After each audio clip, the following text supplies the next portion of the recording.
திருவள்ளூர் மாவட்டத்தில் சரக்கு ரயிலில் தீ விபத்து ஏற்பட்டிருக்கும் நிலையில் ரயில்கள் அனைத்தும் ரத்து செய்யப்படுவதாக ஒரு முக்கிய அறிவிப்பானதும் தற்போது வெளியாகி இருக்கிறது.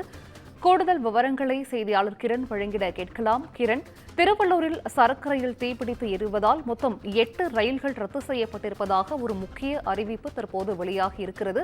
இதுகுறித்த முழு விவரங்களையும் பதிவு செய்யலாம். கிரண், வணக்கம் சிந்துஜா. திருவள்ளூர் அருகே எரிபொருள் எண்ணெய் ஏற்றி கொண்டு வந்த சரக்கு ரயில் தடம் புரண்டு விபத்து ஏற்பட்டுள்ளது. இதன் காரணமாக சரக்கு ரயிலில் உள்ள எரிபொருள் கசிவு ஏற்பட்டு தீ விபத்தானது ஏற்பட்டுள்ளதாக முதற்கட்ட விசாரணையில் தகவலானது வெளியாகியுள்ளது. இதன் காரணமாக ஏற்கனவே ரயில் சேவையில் பாதிப்பு ஏற்பட்டுள்ளது. அதாவது மின்சார ரயில்கள் அரக்கோணத்திலிருந்து சென்னை வரை இயக்கும் மின்சார ரயில்களும், அதே போல் சென்னையிலிருந்து அரக்கோணம் வரை இயக்கும் மின்சார ரயில்களும் ஆங்காங்கே நிறுத்தம் செய்யப்பட்டுள்ளது.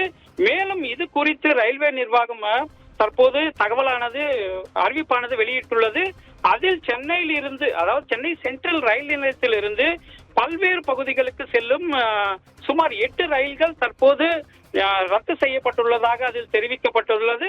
அதில் 5:50 மணிக்கு புறப்பட வேண்டிய மைசூர் வந்தே பாரத் ரயில், காலை 6 மணிக்கு புறப்பட வேண்டிய மைசூர் சதாப்தி ரயில், 6:10 மணிக்கு புறப்பட வேண்டிய கோவை அதிவிரைவு ரயில், அதே போல் அரக்கோணம் வழியாக சென்னை சென்ட்ரல் நோக்கி வந்த எக்ஸ்பிரஸ் ரயில் ஆங்காங்கே நிறுத்தம் செய்யப்பட்டுள்ளதாகவும், மேலும் இந்த ரயில்கள் தற்போது நிறுத்தப்பட்டுள்ளதாக தெற்கு ரயில்வே சார்பில் அறிவிப்பானது வெளியாகியுள்ளது. சிந்துஜா,